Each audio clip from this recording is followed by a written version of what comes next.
তারেক রহমান দেশে ফেরা নিয়ে ৩০০ ফিট এলাকায় জনসমুদ্রের ঢল বয়ে গেছে। বিস্তারিত ডেস্ক রিপোর্টে দেখতে থাকেন। খিলক্ষেত ফুটওভার ব্রিজেই খুব সম্ভবত আপনি দাঁড়িয়ে আছেন। মানুষের যে চাপ, যে জনস্রোতের কথা বলছিলাম, এখান থেকেই দেখে বোঝা যাচ্ছে স্পষ্ট। আসছেন যারা নিশ্চয়ই প্রত্যাশার কথা জানাচ্ছেন, কি বলছেন তারা জানাবেন। তার নাম ভালোবাসা।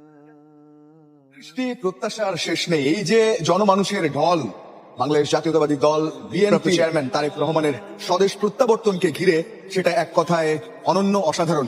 লাল সবুজের বাংলাদেশে সঙ্গে হলুদ রং ধানের শীষ প্রতীকের, সেটা এক অন্যরকম এই মুহূর্তে রূপ নিয়েছে তিলোত্তমা রাজধানী ঢাকায়। এবং যে দারুণ অপেক্ষা, একটা সুখের অপেক্ষা বলা যায়, কারণ এত অপেক্ষার পর তিনি আসবেন। এই মুহূর্তে ঘড়িতে 9:12 নামবেন, 8 ঘন্টা পর বলা যায়, বা 9:55 দিকে সিলেট ওসমানী আন্তর্জাতিক বিমানবন্দরে, তারপর 1 ঘন্টা ট্রানজিট শেষে তিনি ঢাকায় আসবেন। সেই সমস্ত আপডেট তো সবাই পেয়েছেন। এই মুহূর্তে ফুটওভার ব্রিজের মেরু তার নিচে, কারণ ফুটওভার ব্রিজের এখানে ঢাকা, এবং কোনো ধরনের সাধারণ মানুষ এখানে অ্যালাউ করছে না আইন শৃঙ্খলা বাহিনী। কিন্তু এই যে অঙ্গ স্বেচ্ছাসেবক দল, ছাত্র দল, তারা প্রত্যেকে নিজ নিজ ব্যানার নিয়ে এক অন্যরকম উল্লাসের স্লোগানে মেতেছে। এখান থেকে কিলোমিটার 2 দূরে 300 ফিটের সেই মঞ্চটা প্রস্তুত, সেখানে অনেকে হেঁটে এখনো যাওয়ার চেষ্টা করছেন, এবং অনেকে এখান থেকেই তাকে এই পথ, তার সেই পথে দাঁড়িয়ে তাকে বরণ করে নেয়ার যে চেষ্টা, সেটা আছেন। কিছু ট্রেন এর মধ্যে প্রবেশ করেছে।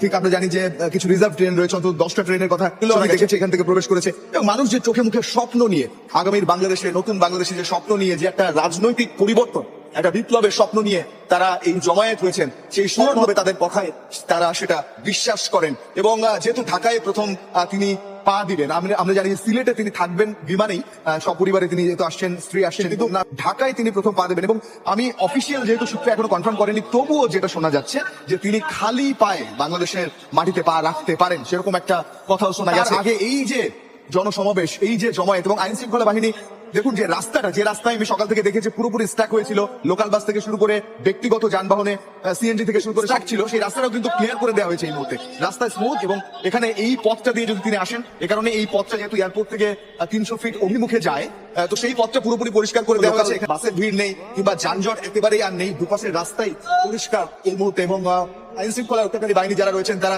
একটু পর এখানে টহল দিচ্ছে, এবং তারা পরিষ্কার রাস্তা। আর একটা ব্যাপার, যেটা এই যে জনসমুদ্র দেখছি আমরা, বা দেখছি প্রত্যেকে পুরো বাংলাদেশ, এই জনসমুদ্রের মধ্যে কোনো বিশৃঙ্খলা নেই, একটা সুশৃঙ্খল পরিবেশ, কোনো হট্টগোল নেই, কোনো মারামারি নেই। আমরা জানি সব সময় বিশৃঙ্খল পরিবেশ তৈরি হয়, অনেক ধরনের ঘটনা ঘটে, কিন্তু এই যে একটা আগামীর বার্তা দিয়ে বিএনপির ভারপ্রাপ্ত চেয়ারম্যান তারেক রহমান আসছেন দেশে, তার নেতা কর্মীরা সেটা যাতে হয় সেভাবেই পালন করার চেষ্টা করছেন, সুশৃঙ্খল ভাবে যাতে হয় সেটাই করার চেষ্টা করছেন। এবং কি দারুণ ভাবে লোকজন হেঁটে যাচ্ছেন, এত জমায়েত, কিন্তু কোনো উশৃঙ্খলতা নেই।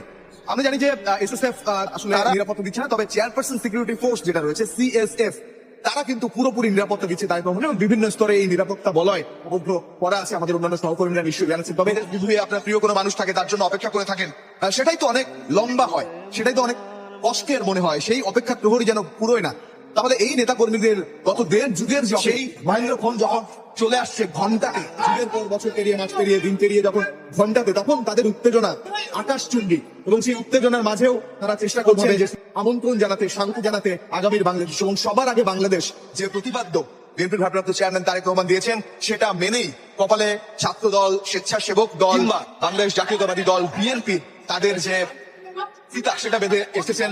লাল সবুজের পতাকাও যেমন হাতে আছে, তেমন হাতে আছে নিজেদের প্রতীক, ধানের শীষ, নিজেদের দলের পতাকা, আর কণ্ঠে স্লোগান, চোখে স্বপ্ন, সেটা তো আছেই। এক অন্যরকম পরিবেশ তৈরি হয়েছে এয়ারপোর্ট থেকে খিলক্ষেত হয়ে 300 ফিট অভিমুখে।